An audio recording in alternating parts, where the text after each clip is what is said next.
So Mayor Pete went on Fox News this morning and has been getting a lot of attention for this appearance. Let's go to the clip. Back to you, Mr. Secretary. The people that are being killed in places all over the country, they look like me, they don't look like you. And they're upset with the Democratic Party not taking it seriously. You guys sent the cavalry Not taking it seriously. Hold on, let me finish. You guys sent the cavalry. You guys sent the cavalry in for you guys for your protection. But the people of Chicago don't see that on a day-to-day basis. What are you guys going to do to stop the bloodshed in our community? Well, first of all, I was mayor of a city that faced that kind of pain. The toughest part of the job was dealing with gun violence, and the most heartbreaking part of the job was comforting or trying to comfort mothers who just wanted their child back. And the big question, I think, for politics, for policy, for media, is who is going to help them versus who is going to use them. The questions she's asking are the exact question any citizen should be asking, which is when you take office. What do you mean? Are you going to Are you keep your saying that promises? mother is being used? I'm saying that mother is asking the exact right question. And the question is, what are you going to actually do when you come into office? Now, we're getting a lot of people speaking up about... Just tell me what you guys are... I'll tell you exactly what you've we're going done to stop the bloodshed. Actually confront gun violence. 90% of Americans, more than 80% of Republicans, think we ought to at least be doing universal background checks. But Donald Trump says no. The Republican Party says no. You talk about assault weapons, something that made a difference when that assault weapons ban contributed to the reduction in crime. I remember coming to Chicago as a kid. And by the way, even though some media only want to talk about the worst and most painful things that go on in our city, Chicago is a proud city. Chicago is an extraordinary city. But I do remember coming here when crime and murder was off the charts, and the work that went on to bring it down from those levels that we saw in the past, the work that's going on to save lives right now is something that deserves the backing. There was over 20 people shot last week, 5 people shot over the weekend. Then why would we elect leaders who won't do anything about gun violence? Well, it's the Democrats that run the city. Name the Republican that is in charge. All right, but this is really important, right? No, tell me. I will tell you. One Republican in charge of Chicago. Well, hold on. Name them. Listen to me, because not only did we have those levels of crime under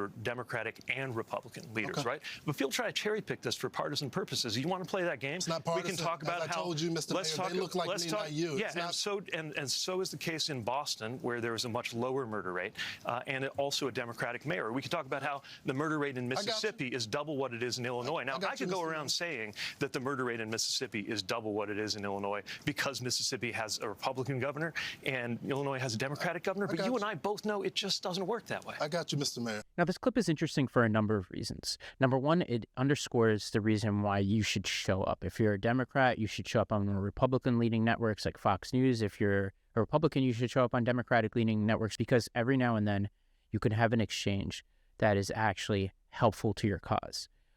Number two, this one-on-one format, I like this. It kind of reminds me a little bit of why I love podcasting so much.